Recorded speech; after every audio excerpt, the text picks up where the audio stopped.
On August 22nd, 2021, the night leading up to the last day that I had a drink,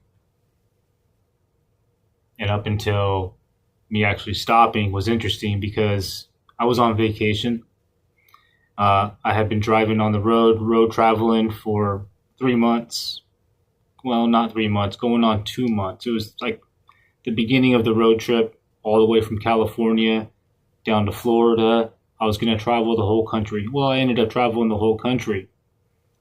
When I left, I had about 30 days sober. I didn't really have a program at that time. So by the time I left California and got up to Oregon, I was already buying beer. So I started relapsing on my road trip.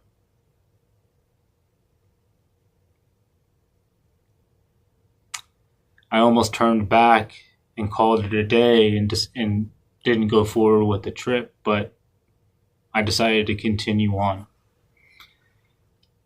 It wasn't like I was getting hammered every day,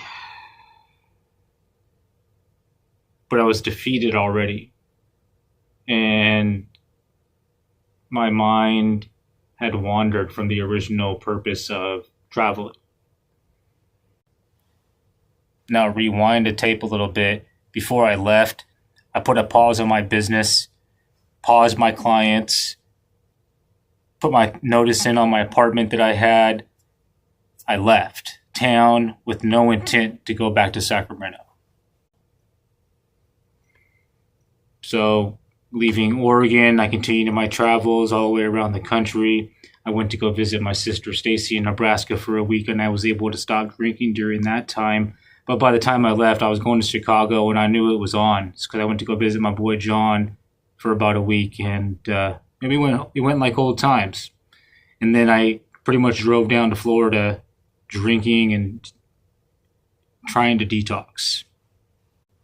So that night, my last drinks, I had them at a bar that I used to drink at when I lived there. And when I went to bed that night, I had no intent for that to be my last night of drinking.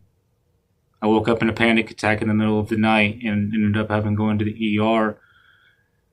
And that was my last experience with alcohol. And now, again, like I said, there was no full intention for that to be the end because I didn't commit. I was going to continue on. But the universe had other plans. And that's my sobriety date, August 23rd, 2021. Extended content will be added the next couple of days with my full story. Thanks for subscribing.